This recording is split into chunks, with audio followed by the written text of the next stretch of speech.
And this is a problem between us living today and the Muslims of the past. Why is it that the Muslims of the past, they were who were quote unquote more backward than us? Why were they able to take over almost half the world, from Andalusia, Spain, to China? That was under Muslim control. But today we are over 1.3 billion, right? 1.2? You have no idea, right? Over, I think it's 1.2 billion Muslims. We're the second. 0.6? Are you being optimistic, or no, I'm sure. inshallah after this meeting 1.6? Okay. So 1 point something billion Muslims. We're the second biggest population in the world. 1 out of every 6 person you meet is a Muslim, alhamdulillah. But why is it we're so weak? We are attacked in the media. When we walk outside with a beard, we're called names and stuff. Why is it when we wear a hijab, people point and say, look, they're so backward? Why are we so weak today? And that's why is it that like our countries are being overtaken constantly and easily? And that's because we don't Allah subhanahu wa ta'ala has lifted that protection from us. Why should He protect us and you know why should He protect us when we don't protect His commandments? Which is a hadith. If you protect the commandments of Allah, Allah will protect you.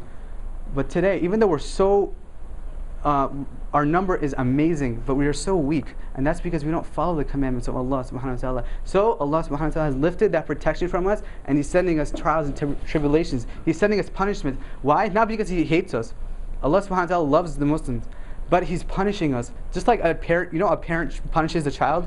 When a parent disciplines or hits a child, Misbah's looking at me like, oh my God.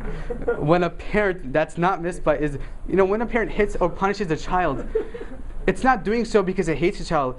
When you hit a child, it hurts you more than it hurts a child because you love that child. But you have to let the child know that what it's doing, it's wrong.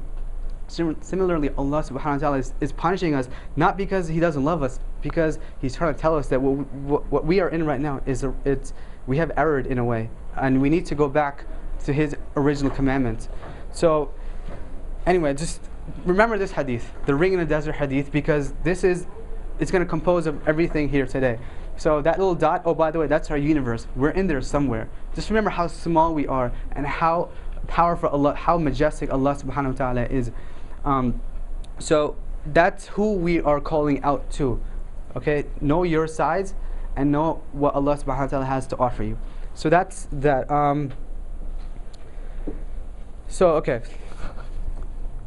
Okay, the point of dua. Can someone tell me, when you make dua, why do you make dua? Oh, by the way, I'm brown, I'm desi, right? Obviously, right? No. So when we don't understand something, you know what we do? We don't raise our hand. You know what we do? Yell. Yeah, we do yell. But like hand motion wise, you know what we do? We go like this. This is what we do. This means like, you know, like what? You know, like, you know. So if there's something like you don't understand, like that goes over your head, or you're like, what's he talking about? No need to raise your hand. Just be like, just give me that look, like, hey, you know, like. So, and I'll stop and I'll come back to you, inshallah. Okay. I just want like, right? I just want everyone to like start doing this. You know, it'll be. No, like not now, but yeah. Oh, okay. Faisal mastered it. There's a facial thing that goes with it too. Right. All right. So when we make dua, our point is to actually ask Allah subhanahu wa ta'ala, right? But there's a more important concept to dua. When we make dua, our goal matches our goal with life, with why we are here, and that is to get closer to Allah subhanahu wa ta'ala and to ultimately please Him. So when you make dua, in the back of your mind you should be saying, I'm this big, I'm nothing, okay? And my goal to making dua is to ask Allah and to get closer to Him and to please Him ultimately.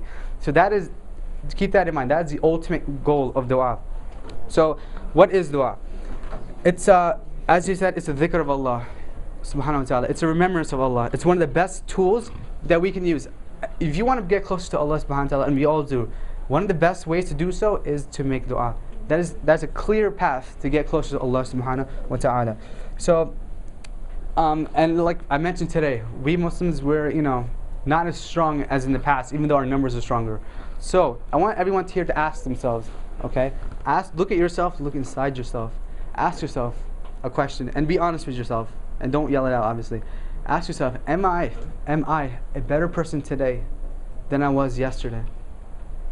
If you find yourself saying no, then there's a problem, and we have failed in a way. If we are not a better person today than we were yesterday, or from last week, or from last year, then there's a problem, right? We haven't taken any steps to become closer to Allah subhanahu wa ta'ala. And that again is our ultimate goal. So we need to take steps to become closer to Allah subhanahu wa ta'ala. And dua is one of the best tools to take that step to becoming closer to Allah subhanahu wa ta'ala. So if you find yourself saying, no, I have not taken a step to become closer, then surely you have taken a step back. And that's because the shaitan, he doesn't take a day off. He has no vacation days. He doesn't take any day off. He is constantly working to get us to do the opposite of our goal, which is to get closer to Allah subhanahu wa ta'ala. He is working constantly, day and night, every second, even now, to get us to become farther and farther away from Allah subhanahu wa ta'ala. So our iman, it's never still. It's either going up or down always. And the shaitan's always going to be getting us to go down, to get farther from Allah subhanahu wa ta'ala. But we need to fight back the shaitan, right? We need to constantly fight the shaitan to get back and closer to Allah subhanahu wa ta'ala. Let me ask you, how many of us even prayed 5 times a day? How many of us consistently pray 5 times a day? And yet, right? Don't answer. I don't want to know. And yet we don't even do the basic first commandment of Allah. The first commandment of Allah, pray 5 times a day. We don't even do this, and then we expect Allah to listen to us. Why should He listen to us when we don't listen to Him? It's not a one-way street, okay?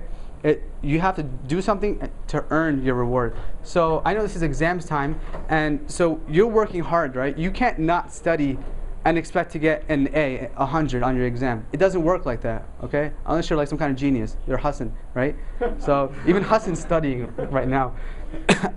So why is it that we ask Allah for something, but we don't put that work or effort into it? And then when we don't get it, we say, well, Allah doesn't love me.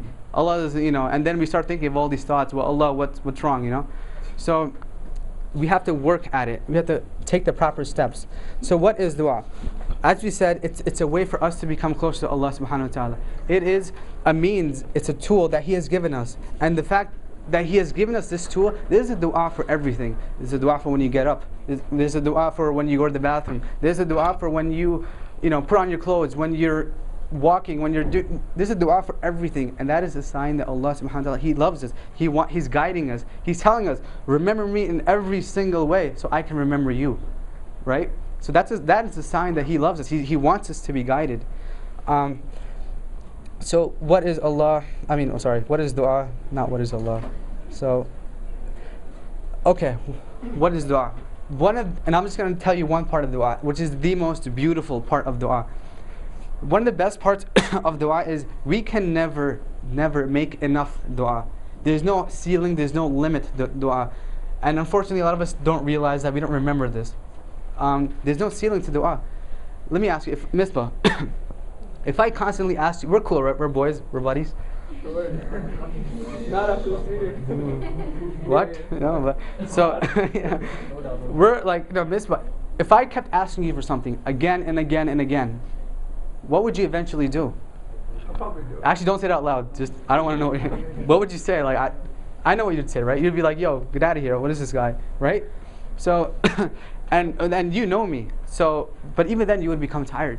What if it's someone I didn't know that well? What if I came up to you all of a sudden and like, hey, can I have this, and this? You'd be like, who are you? And get the heck out of my face, right? So why is it that we don't even know who Allah is sometimes? We don't have that connection with Allah, and yet we ask Him, expecting to get like the proper return. First of all, we have to get close to Allah to know who He is, in order to get our du'as responded in the proper way. So that is dua. And you can never ask for too much, right? There's no ceiling, there's no limit. So we talked about who are we calling out to, what is it, now how do we make dua? This is the practical part we're going to get to soon. Actually, no, not yet. How do we make dua? Oh, what does dua do? It brings us closer to Allah subhanahu wa ta'ala, as you mentioned. It's a sign of humility. It repels His anger. One of the best times to make dua is when you sin. And I'm going to tell you a trick of the shaitan, okay?